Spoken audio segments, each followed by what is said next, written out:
is the first group, the first entity of this whole craziness. I'm your host, Alessandra White, and I am the luckiest lady in the world to have found these two friends. I dreamt my whole career of having partners in the thing that I was into.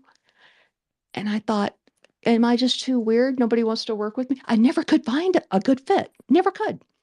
I have found my good fit.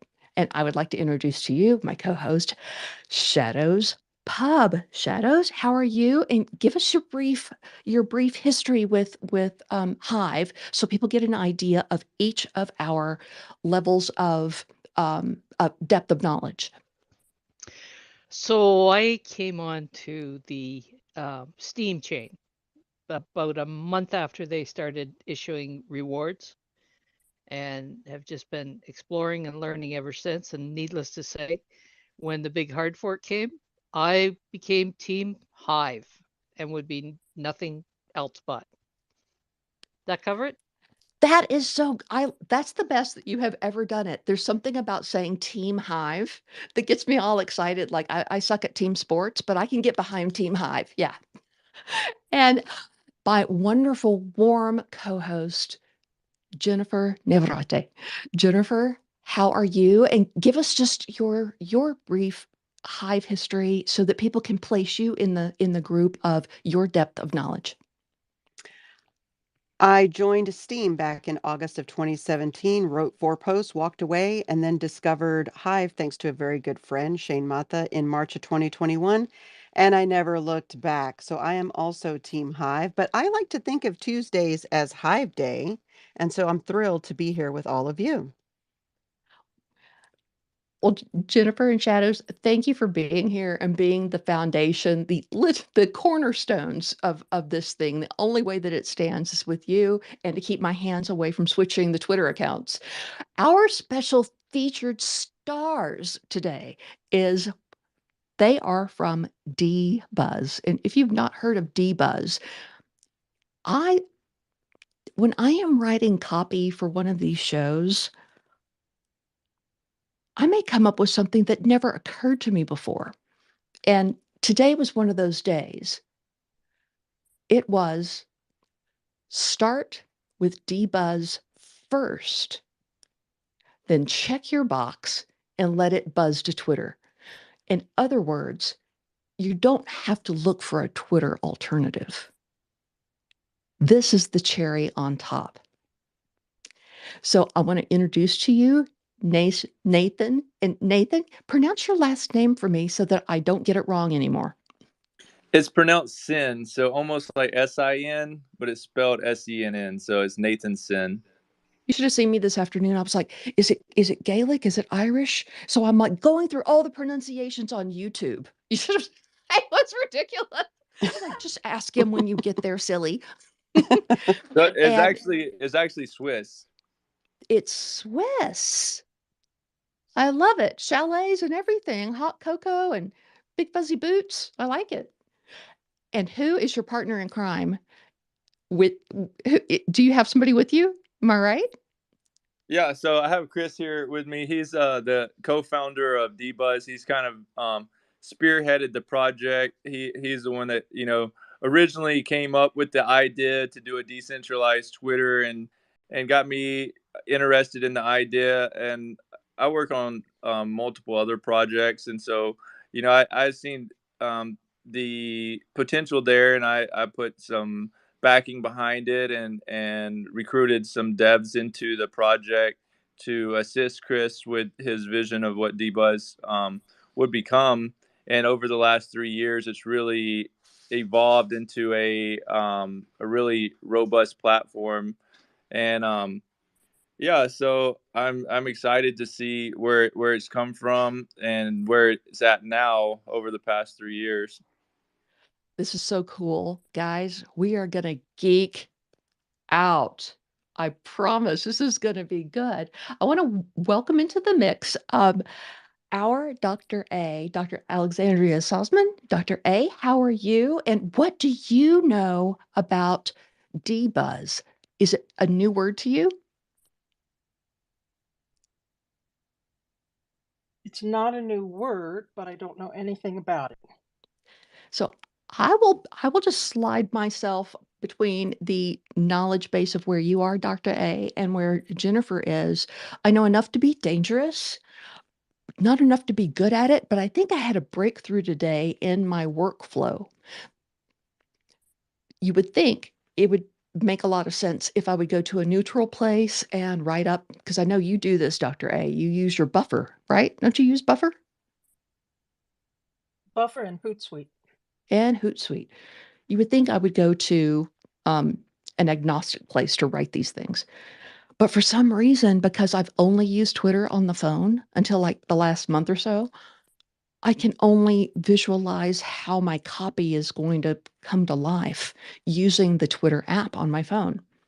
So today I thought, okay, nobody's going to know if I start on Twitter because it looks familiar. And then I copy everything and go over to D.Buzz with it and clean up any little line breaks, which took about 4 seconds. And I just checked the little box, the brilliant little check box that they have for buzz to Twitter. And I hit bingo and off it went. And it came out perfectly. I loved it. I loved how it looked on D.Buzz and I loved how it looked on Twitter.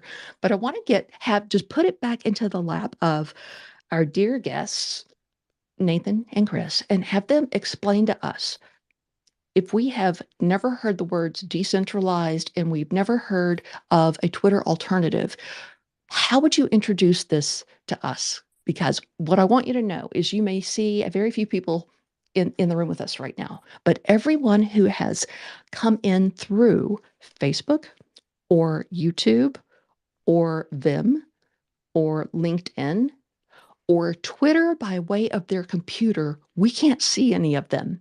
So I like it because it looks like it's a really small group of friends, but we have no idea how many people are here to learn. So I'm going to hand it over to you to introduce your product and your concept.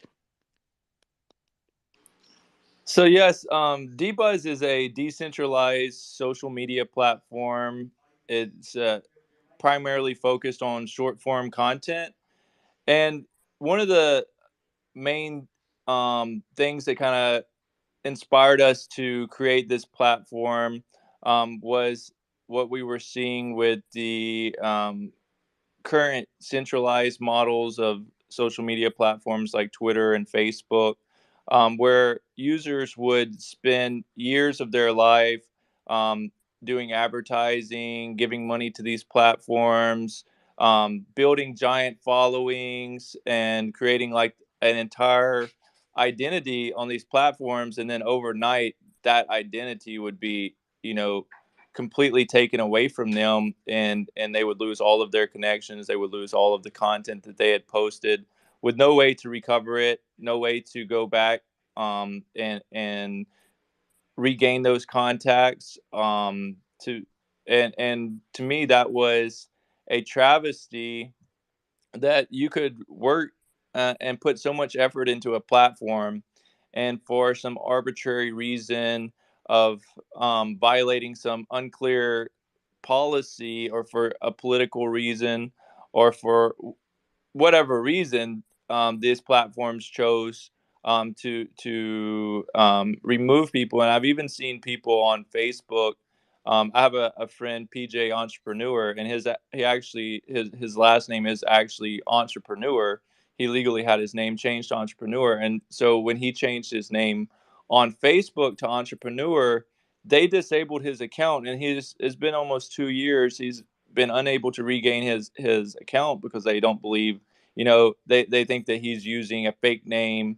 So he lost all of his 20,000 followers, his 5,000 um, friends that he had befriended, all of his messages, all of the content he had posted. And just our messages alone, like how much content, how much information, how much um use, like how much of our life is in our messages to our contacts of things that we need to go back, reminders, all kind of information that we depend on these platforms for. And at the end of the day, they own our content. We don't own our content because they can take it away from us.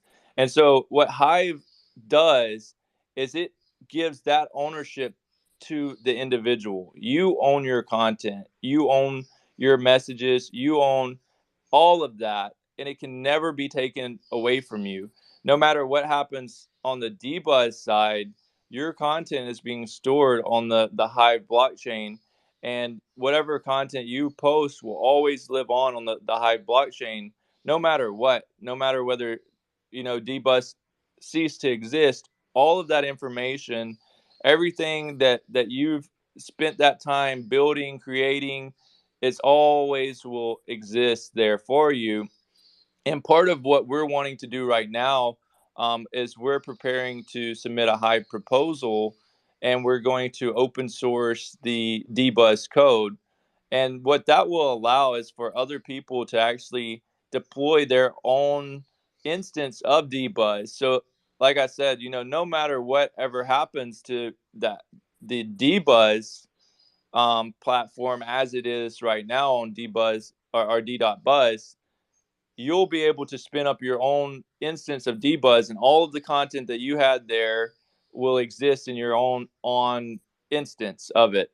And so this is like been the main driving force is giving back the users the ownership of their content.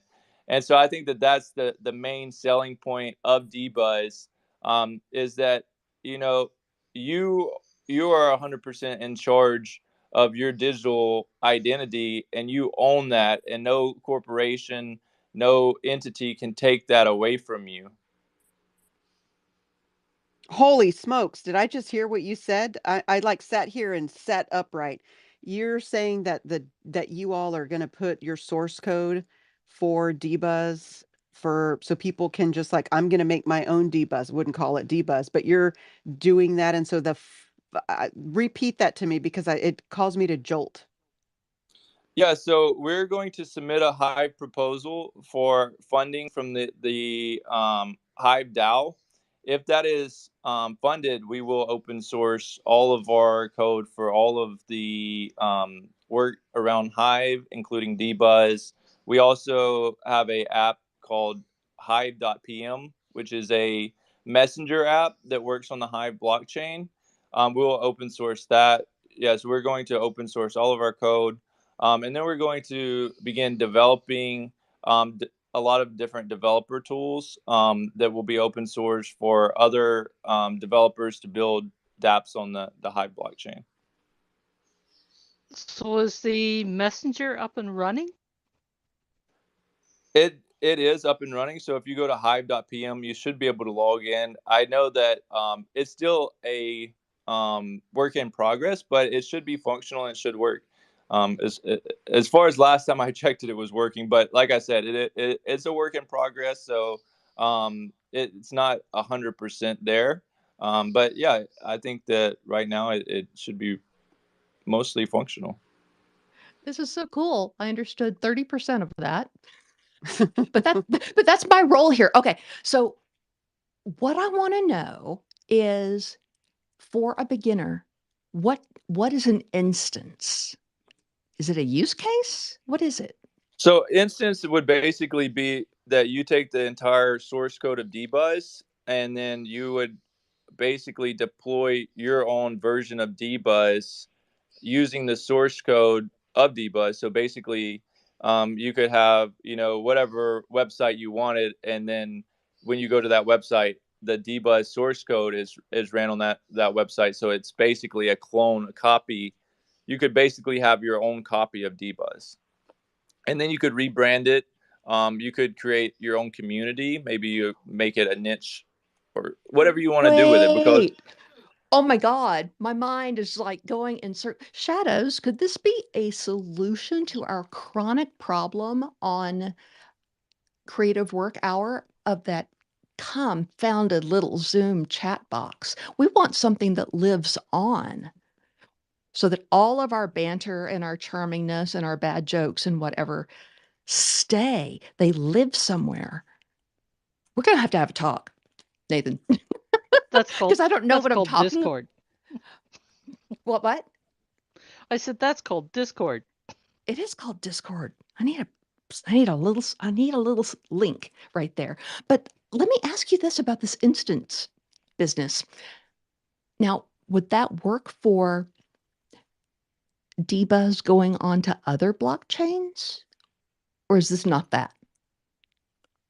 So part of our proposal that we're submitting is currently we have the current version of D.Buzz we call D.Buzz version 3 is the third version of D.Buzz that we've deployed.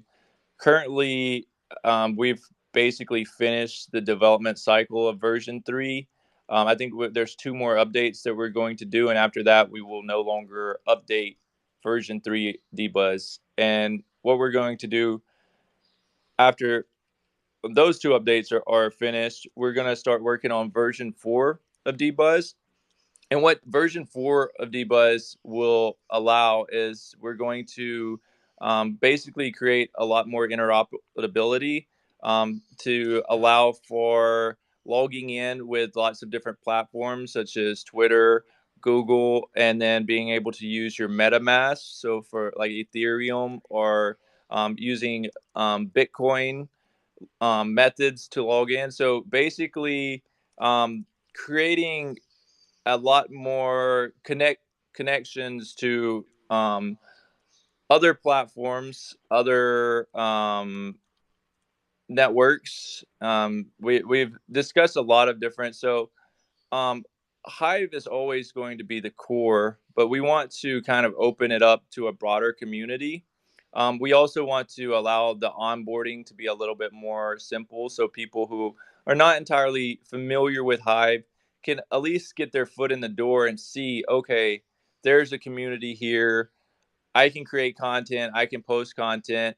And we're going to have what's called sidechain or off-chain posting, which is basically going on the ceramic network. And then if you so choose, you can onboard onto Hive and then actually have that content posted to Hive as well. So we're kind of branching out, kind of opening the possibilities to more than just the Hive blockchain.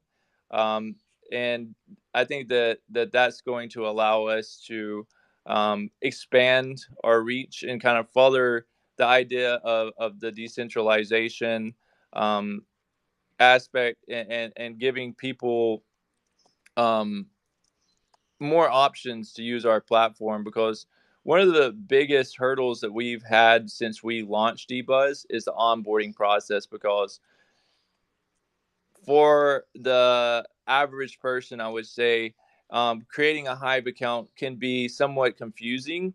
And so that's a challenge that we've really kind of struggled with.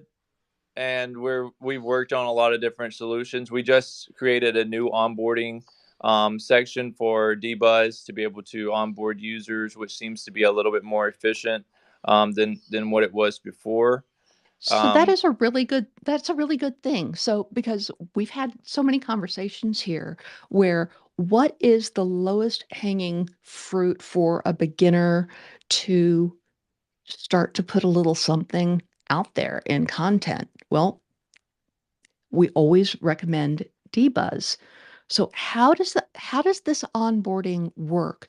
Because where does D.Buzz end and Hive begin? Is it all one? Can you describe the onboarding to us a little bit more? Because I'm quite interested in this. So currently, right now, in order to use Hive or use D.Buzz, you do need a Hive account. So we just created a new portal on the actual D.Buzz website where you can create a Hive account. Just using a cell phone number, you can get a text and verify and create a Hive account.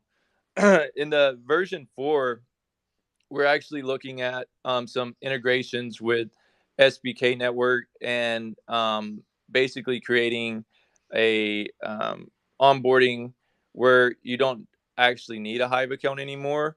Um, it goes through a ceramic network, and then that allows for using logins methods such as Twitter login, a Google account login, email, a cell phone number, lots of different variations of logging in or creating an account with D.Buzz, where you can begin creating content, which is then put on a second layer, um, that basically runs, um, alongside of Hive, and then that information is what we call, um, interoperable, and basically it's tied into Hive in a way where it's not directly stored on Hive, but it's referenced on the Hive blockchain. So it can never be that information, can never be modified or changed, because there's reference points to that information on the Hive blockchain,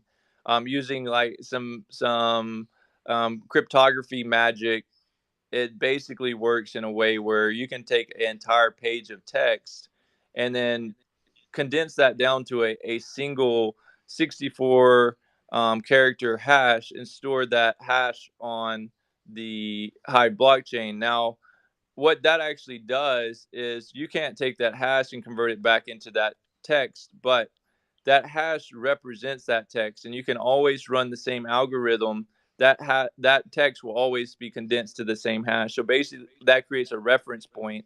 So if even one letter in that text is changed, it would resolve to a different hash. So you can always verify that the information that was posted is the actual information, that's being shown, just by checking the hash that was stored on the Hive blockchain.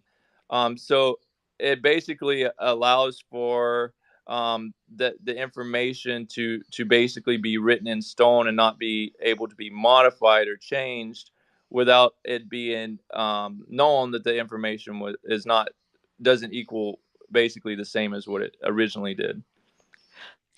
Okay, wait, So let me jump in here because Shadows and I I were just fooling opened the door around. for you, Jennifer.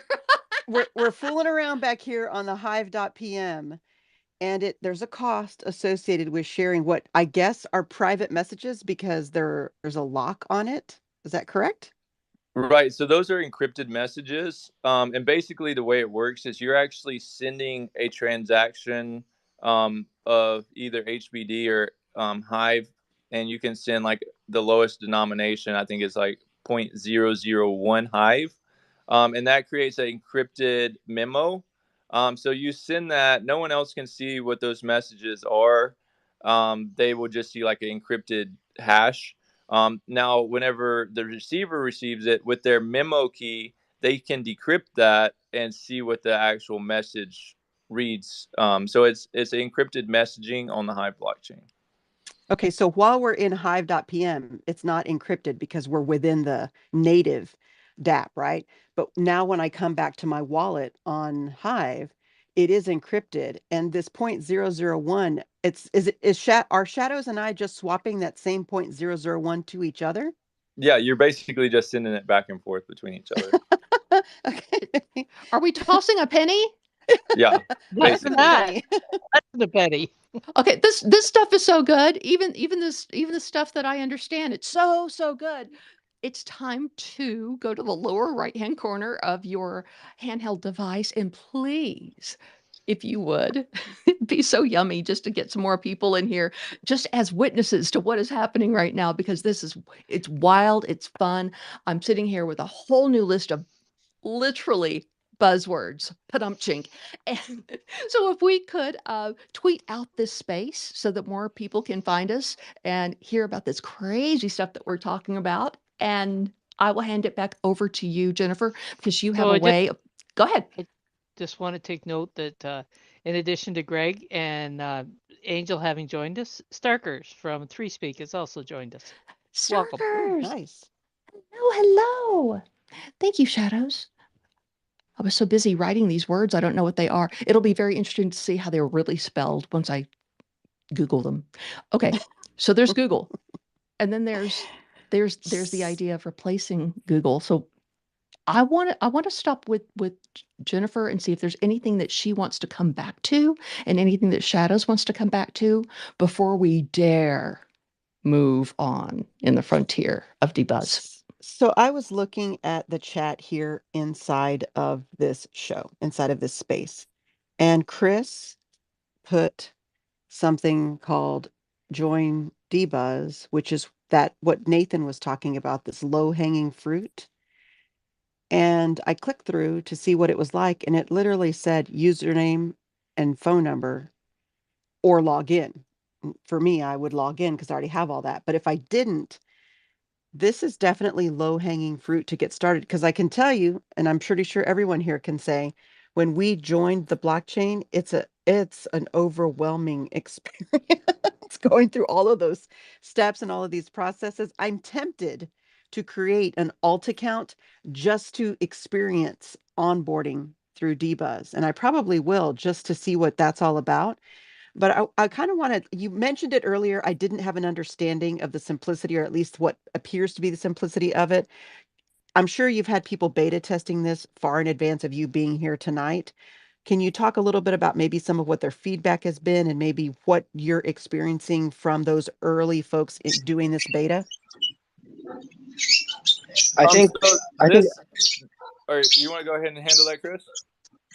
yeah, I think it would be a little bit better if I talked about it. It's basically a Hive fork of HiveOnboard.com, which was created by Room Service on Hive. It was at Room Service. That's the original developer. But the reason why we had to fork it and make our own version is HiveOnboard.com. They actually offer service to multiple Hive dApps that they provide free accounts for people to actually onboard their new users. And D.Buzz actually used that, but so many apps were using HiveOnboard.com that they ran out of accounts, or every day they run out of accounts. So we had to fork their software and plug in the own accounts that we claim through resource credits, which is about 4,000 accounts so far.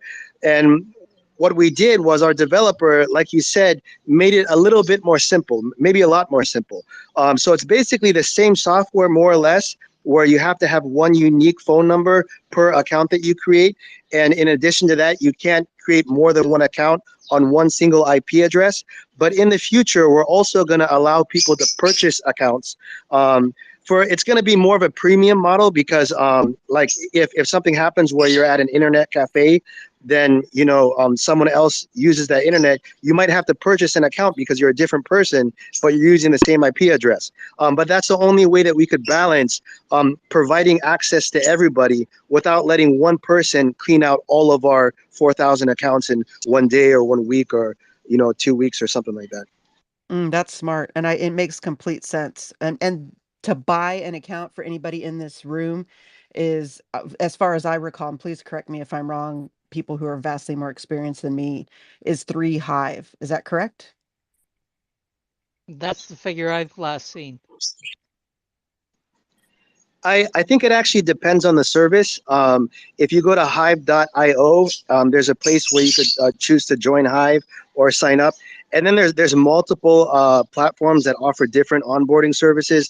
One is block trades, which you could buy with Monero or Bitcoin. Another is Ascensi, which you sign up through email. And then they also have others. I forgot some of the others. I think Engage might have one. Multiple dApps offer sign up services. In addition to eventually adding where you can buy, we're also going to also link where you could sign up through multiple other platforms on Hive. And that's kind of like the standard, what a lot of other dApps do right now.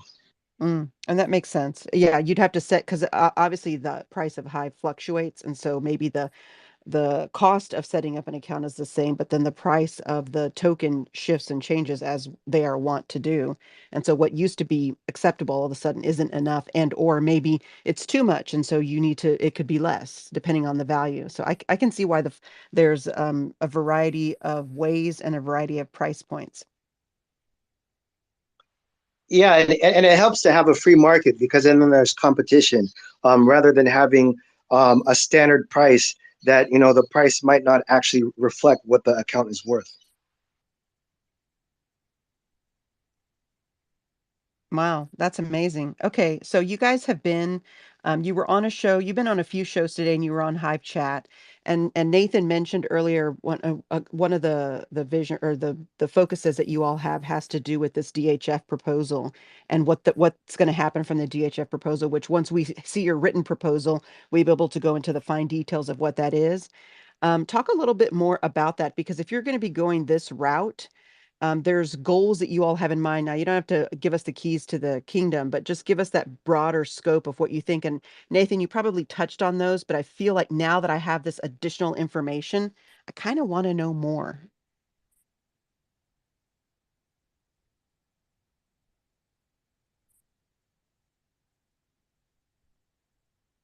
Did we lose Nathan? Yeah, Nathan. sorry about that. I cut out for just a second. I'm back now. Did you hear Jennifer's question? No, I didn't. I'm sorry. Okay, that's fine. I was just asking, like, this DHF proposal that we'll be able to see in written form to go through the details of what it is the proposal is so that we can support it. You talked a little bit about it earlier where you're going to be moving Can you on still hear to. me? Oh, he can't hear me? Oh, no, it's one of those things. Let's skip my question. It's probably too detailed. Shadows, Alessandra, you all go. So, Okay, can you hear can me you now? hear me? I think I'm back. Nathan, I think the problem was you weren't hearing Jennifer, or were you? No, I didn't hear Jennifer. My internet I think cut out for just a second. I think I changed connection, so maybe it's okay now. Try again, Jennifer.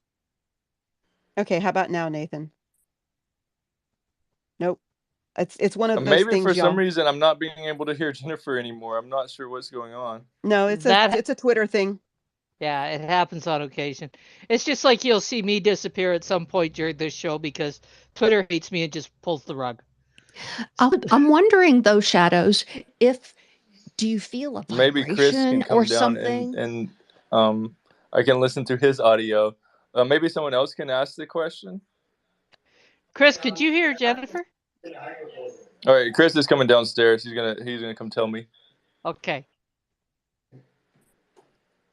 But Okay. if you think you're getting rugged, Shadows, I'm hoping that we could turn the drama up on it a little bit. Like if you think that you're beginning to get rugged, that you could go like, ah.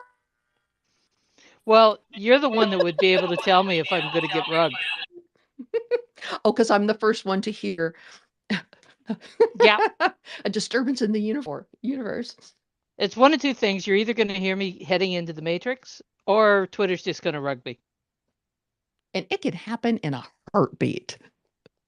And it has. Okay, so Nathan is on mute, and is Chris there? Oh, they're both on mute. Okay. Okay, so I'm on Chris's phone now. Maybe I can hear Jennifer through Chris's phone now. I was really just trying to get the finer points of the DHF that you all are going to be submitting. But I think what I will do is I'm going to wait to read it and soak it in, and then I'll just message you all, and maybe we can have a follow-up conversation, because a lot of the information really is in the proposal, and I think that's really valuable. So if you all are in here and you're not sure what's going on, developers like Chris and Nathan and the D.Buzz can submit a proposal to the blockchain for people to support and fund a project that they want to do. And Shadows, I'm probably doing this not justice the way that you could. And nope, so sounded good to me. Good. And so what it is they will write up a proposal, and they will say, here's my proposal. And it lists everything that they want to do. It lists the funding that they want from the DHF, which is, what is the DHF? The What does DHF stand? The centralized Hive fund, I believe. Right, that sounds about right. Okay, that I had heard it before, but it escaped me. And so then we, as the community, as the people who are part owners of the blockchain, can go in there and we can support those types of proposals that we feel will add value to the chain, to us as users, to the chain as a whole. Some of the stuff is utility stuff, some of it is, front end, some of it's back end stuff, some of it's all kinds of things. Not everything gets funded.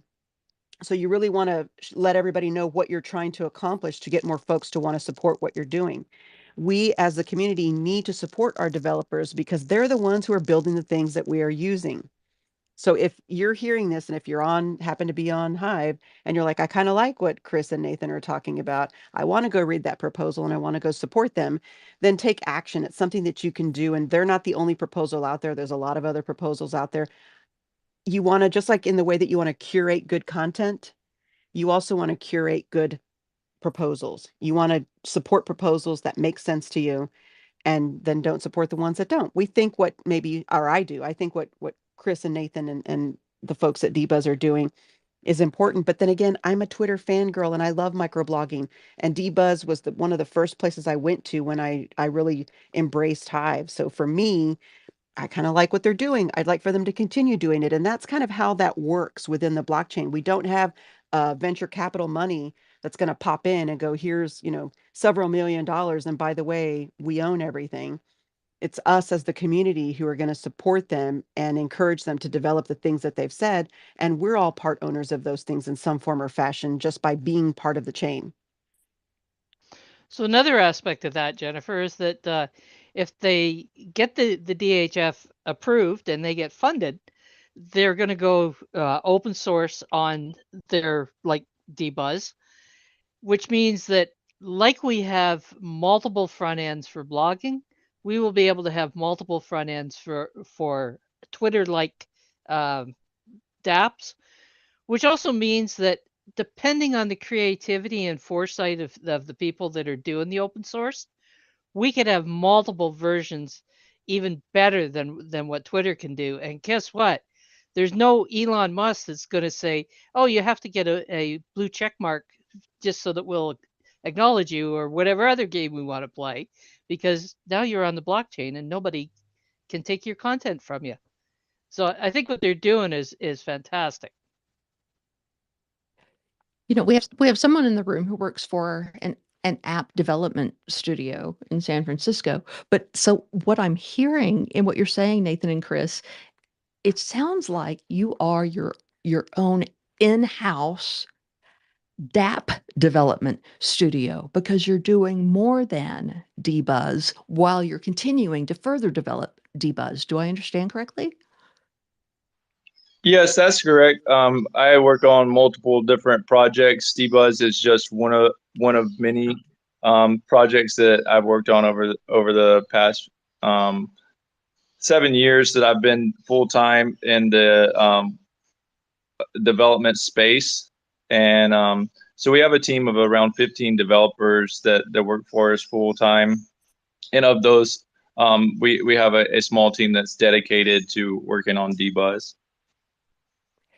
And I'm going to ask you about another product that I read about that is under your auspices, but I thought this might be a good because we've covered a lot of ground, a lot of terminology. I just want to stop and acknowledge anybody else that has hopped into the room, has hopped into our space with us.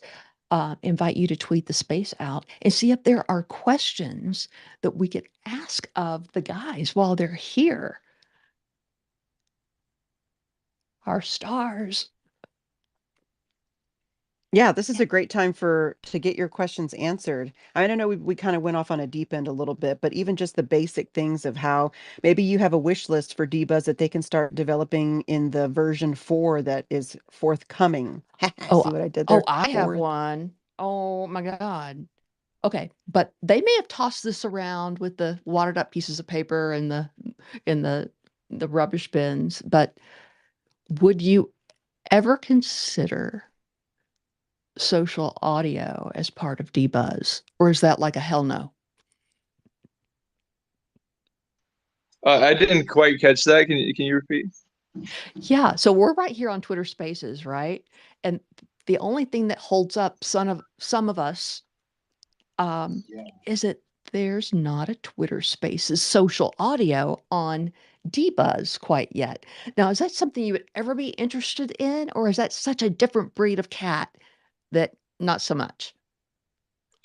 That is something that we're definitely very interested in doing. Anything related to, giving a good social media experience on D.Buzz is something that we're actively investigating and adding to our development roadmap. I can't say when exactly that a feature like that might be rolled out, but it's definitely something that's on our radar, and something that we're aware of, and something that we would love to add on to D.Buzz. It sounds like a heavier lift than maybe some other things. So how do you Yes. So because with that it comes content. So there's a little bit more infrastructure. In the beginning, D.Buzz was just a micro blogging platform where you could basically create a tweet and it's stored directly on the blockchain. So less infrastructure. It's mostly just a front end code that runs in the browser that communicates with the blockchain to allow you to post text. And then we expanded that to allow images, and then we've worked on adding video, and doing all the embeds and all of the different stuff that you see now. So adding something as extensive as having a live conversation in a decentralized manner requires more development in the Web3 space.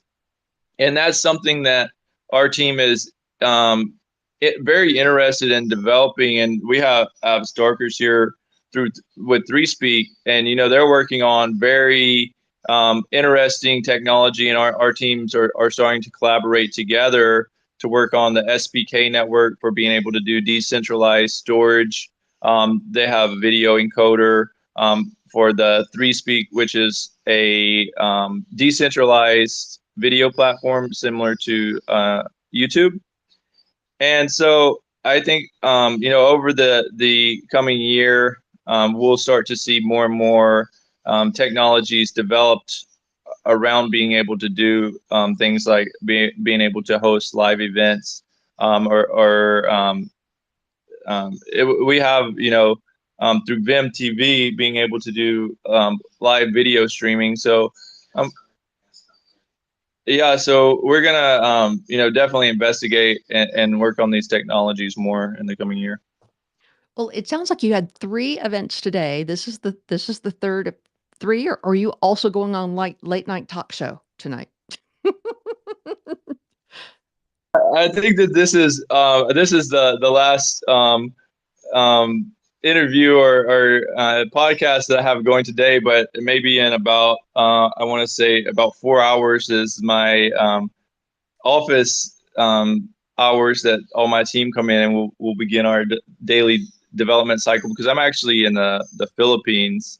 I've lived here going Oh, on 7 years. I came here in 2016 and began working to build a team of developers here, and educate them on the blockchain development, and building decentralized applications. So over the past 7 years, I've built up a team of people here, and we work on lots of different projects. So actually today is we meet in office multiple times per week, and so yeah, today is actually my office day. So not quite done for the day yet. Just kind of you're just getting through it. it's just the line has blurred, hasn't it? So what I wanted to ask you, okay, so if we're setting aside the idea of social audio, do you have something similar on D-Buzz to the show you just came from, the in real time text show called Hive Chat? Is there something like that that we could do on D-Buzz?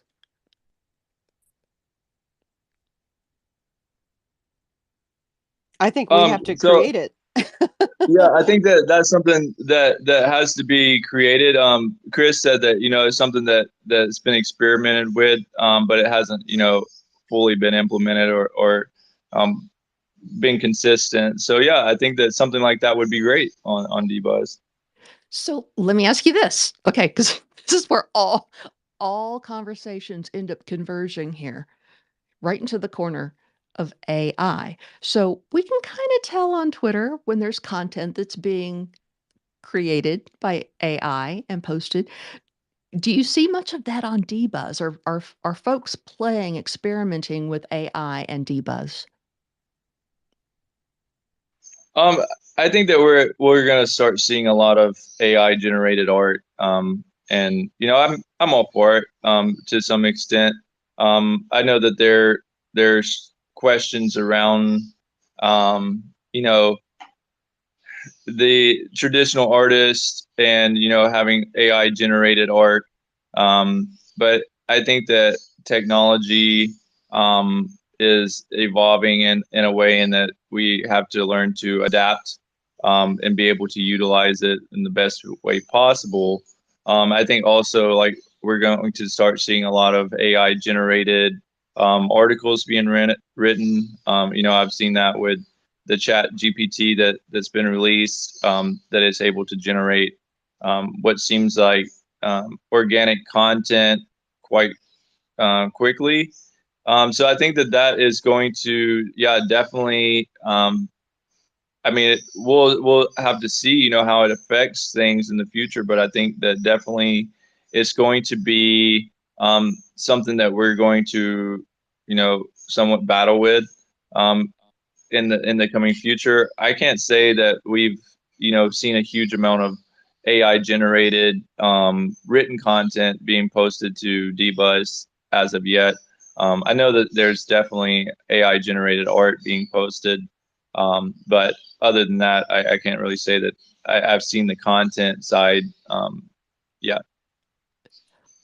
Well, because there are those in the room that know so much more than I do, I feel like I've gotten to the point where my knowledge base might be tapped out, such as it is. So I'm going to hand the reins over to Shadows and to Jennifer to go a place that with you that I would not know to go. Shadows? Where did we go while I was gone? I heard AI. Wait, so let me throw this out there. We're in reference to like the Twitter chats, right? The tweet chats. In this case, it'd be the buzz chats if we did it on there. The reason why people have conversations on Twitter originally, these chats, goes back to the early days, right? Blog chats, education chats, marketing chats, you name it. People just created them around topics. The way that we're using Hive Space and Hive Chat, and any of us who are multicasting things that we're doing on the blockchain to external Web 2 sources, is for awareness. So Hive Chat on Twitter makes sense because you want to create awareness of Hive. Absolutely. I think where having chats on D.Buzz would be like how Twitter created chats back in 2008, or not, it wasn't even Twitter. The users on Twitter created chats back in like 2008, 2007, those years, those early years. It was just, we want to talk about this thing for an hour. So we're going to get together and do that. I think that would be the key to success for chats on Buzz, which it would be Buzz chats instead of tweet chats. And I think it'd have to be around people who want to talk about a topic. I don't know. We have the thing is on because of Hive, we have communities if we want to talk about things more than just that. I don't know, Shadows, what do you think? Well, you're right. We do have communities on Hive, and they're probably more active and utilized than what passes for communities on Twitter. Oh, for You sure. The know, communities here are meh, not that great. yeah, you go into them, there's just virtually nothing there. Or you're getting spam left and right. Exactly. Mm. That's what we have downvotes for on the blockchain. Get rid of that spam crap. That's true. So what do you think though about just maybe concepting around that for D.Buzz? I mean, Nathan, Chris, I mean, I'd love to hear what you said there had been experiments before. Was it Hive Chat experimenting or was it other types of buzz chats experimenting?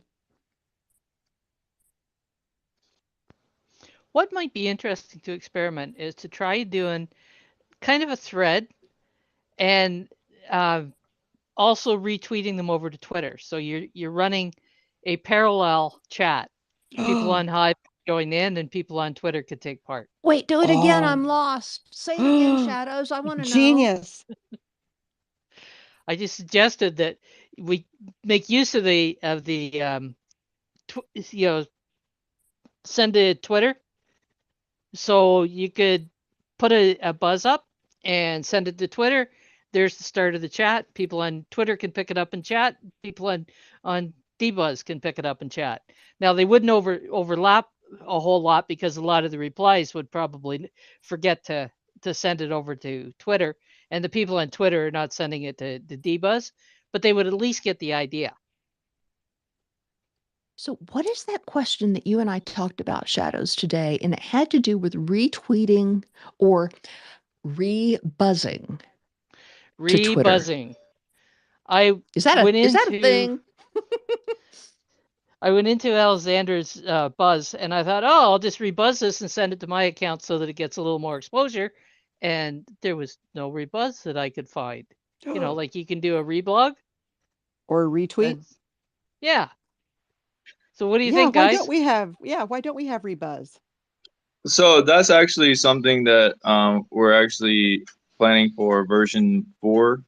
We're actually going to use make use of Ceramic Network to do it off chain because we don't feel like it's useful to do that on chain. But on the D.Buzz front end, you would be able to rebuzz someone's content, and then it would show, you know, in your subscribers' news feed and on your profile as well. So that's something that we're definitely in having the works and planning to roll out in the next version. That's good to hear. And when does version 4 is it coming out in 2023? Yes, that is the plan. We you know always set our goals like as early as possible, and you know there was talks of being able to do it in 3 to 4 months. Maybe realistically, it's more around like 6 to 7 months. So hopefully, you know, by the end of the second or third quarter of the year, we'll have version 4 completely rolled out, which will be a much more feature rich platform than what it is right now. It looks pretty feature rich to me. And I love it because I can recommend it to those that have never been into Twitter before. Because there's not too much, but there's plenty of things that you would want to do to include on your buzz. So I can't resist because I've been doing future thinking workshops and writing about Hive in that context. So what's up for 2025? Do you have any wild ass ideas that, just sky's the limit, moonshot stuff? What's your So yes, dream if you could? actually we have some pretty outlandish plans for the coming year. We're actually planning to launch a NFT marketplace that will be part of D.Buzz, where you know your NFTs are also part of your profile, along with a decentralized cryptocurrency exchange that will be part of D.Buzz, and kind of integrating some of the other dApps that are utilizing these NFTs into D.Buzz. So that's still a bit, you know, on the in the drawing board phase, and a lot of it is actually where have begun, you know, the development of the NFT platform and the marketplace, and utilizing some open source code that's already out there. So yeah, that's something that this year you'll start seeing rolled out as well. And you know, in the coming year, you know, we'll say 2025, really super feature rich decentralized application that really allows users access to the latest technology around doing atomic swaps and decentralized exchanges and trading NFTs, and that will all kind of tie in to your identity on D.Buzz and allow you to kind of like show off your NFT collection and as part of your D.Buzz profile. It sounds So like you have loft. Go ahead. where are you going to factor Hive PM in? Are you going to integrate it in so that it is readily accessible through D.Buzz, or what do you get your plans with that?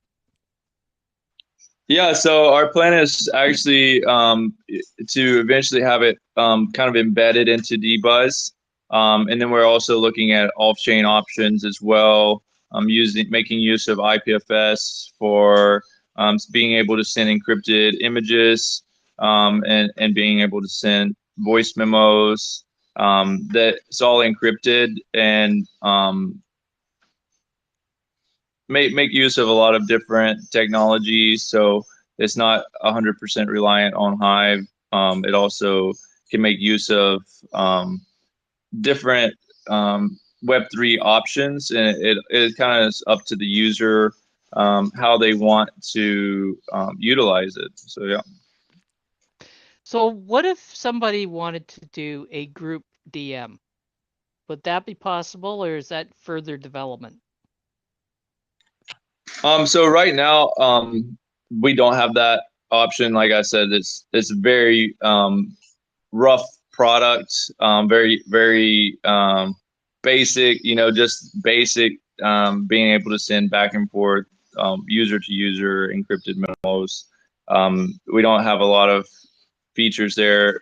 We had worked on adding images, but we haven't really enabled that, where you can actually send encrypted images in your memos. But in the future, yes, definitely group conversations, being able to send media files, any type of documents, but the main thing is being able to make use of encryption. And then some people also don't want their um, content or their messages being like permanently saved on the blockchain in case there's some kind of security leak in the future where their memo key is compromised for whatever reason. Any of those encrypted memos, if their memo key was ever leaked from using any application or going on some malicious website, whatever reason, right? Their computer has a Trojan, and that memo key was leaked to the public. Anyone could go and decrypt their memo. So one thing that we've discussed a lot about is like having the ability to store that off chain, where it's not a permanent, and they have option to be able to delete it or remove those encrypted messages, so there's not a permanent record of whatever those messages are.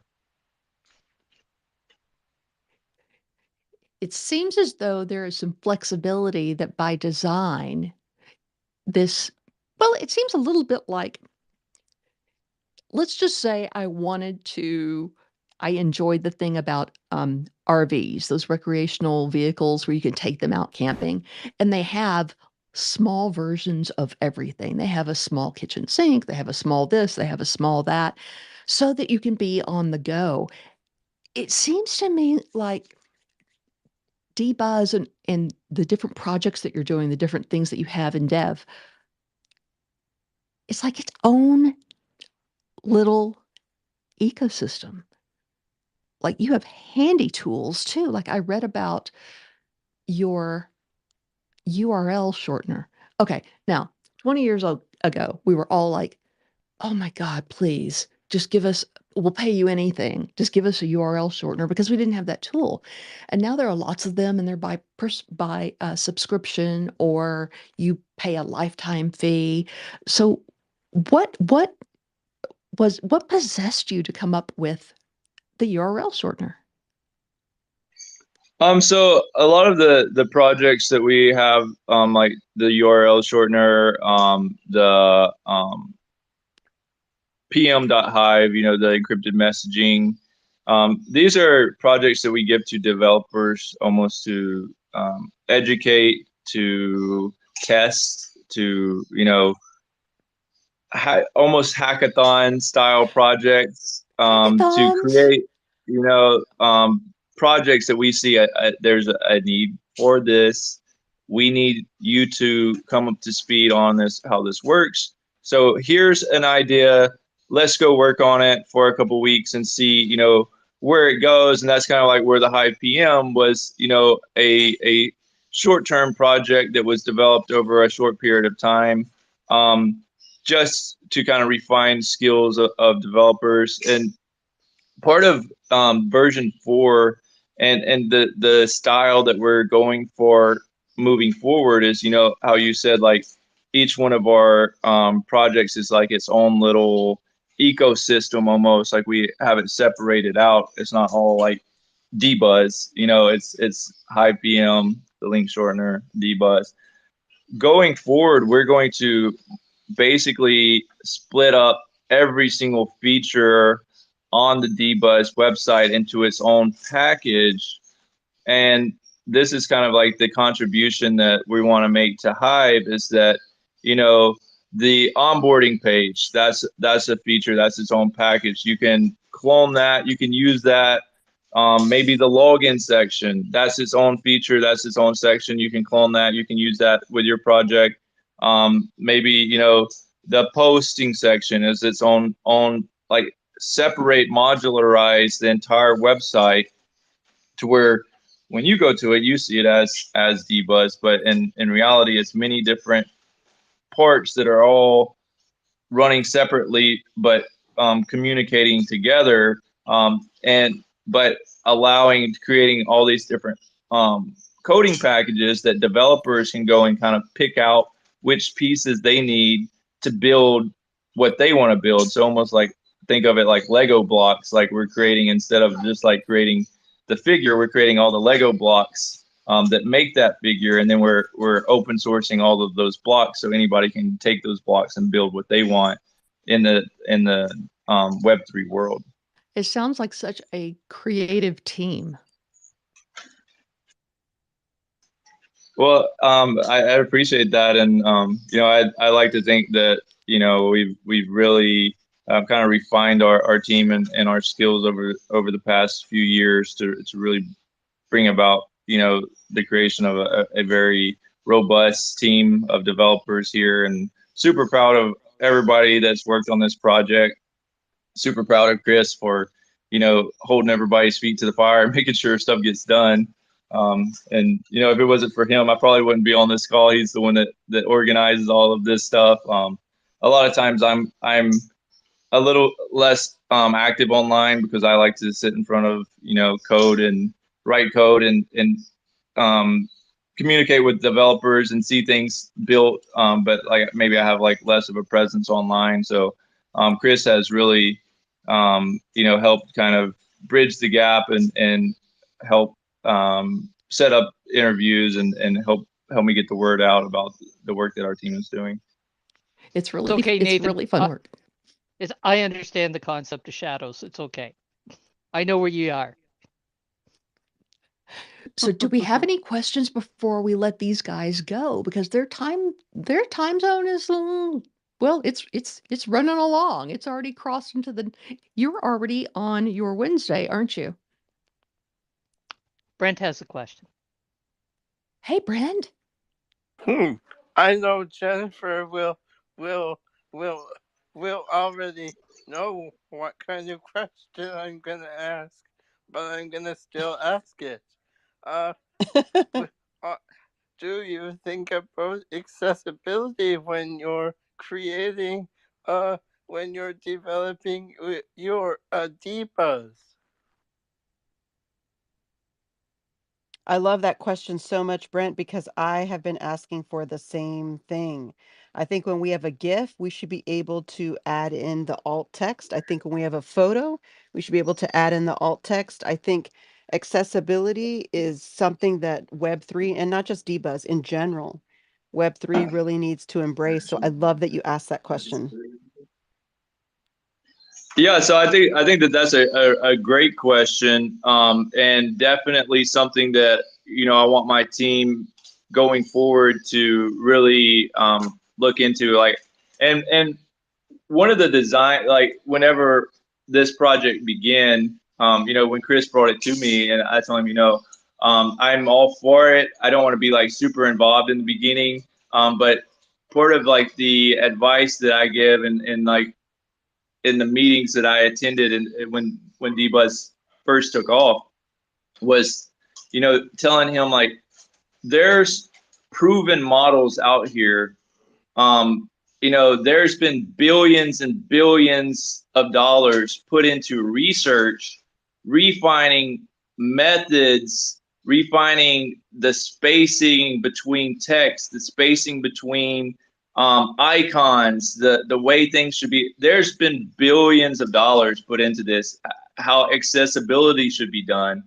These multi-billion dollar companies have really put in a huge amount of budget into doing this testing to know exactly what is the most um, appealing, intuitive designs possible. So instead of trying to go and recreate this on a shoestring budget, just go and copy what is a proven method. So I think accessibility is the same idea. Like we copy the same methods of what are other successful apps, what are other successful brands doing around accessibility, and if we copy those methods, then I know that it will be the best. So I hope that answers that question. Big, I think if big, we just look at Twitter, Twitter's got the accessibility on the photos and the GIFs at the very minimum. And then, folks, we as individual users must use camel case when we're using more than one word in a hashtag.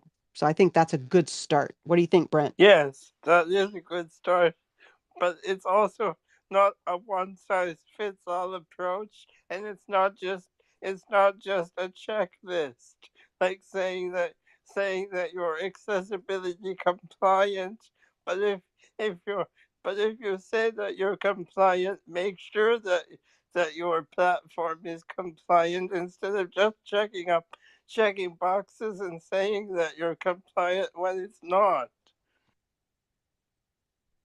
Yeah, that makes a lot of sense because that was happening in and still is happening in the sustainability industry where things were being greenwashed. Is that similar to what you're talking about, Brent? Yes, it's that a lot of companies have a checklist and just check boxes and say they're compliant, but when you use their platform or website, it's not accessible. So then it comes to that they're not compliant. So, Shadows, I'm wondering with what Brent is saying, and we get to elaborate on this with Brent next week. He is the star, the featured guest. But it makes me wonder, and I'll be doing some research on this week. When Jennifer was talking about the alt text, the sticking point of coming back and getting all of that described, doing that keyboard work to get that described, because that's what we need to be doing, right? Make it accessible. Like, how can AI be used as a tool to describe what that GIF is? Is anybody doing that yet? My Might that work? suspicion here when it comes to blockchain, and Nathan may be able to expand on that, is that it's going to be you need to creep before you can crawl.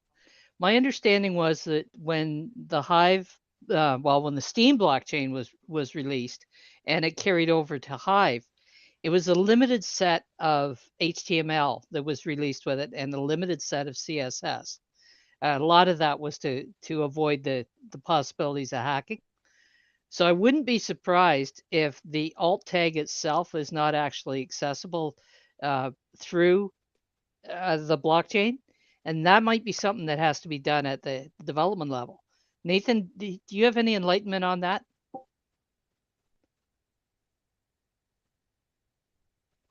No, I think that's why he's here.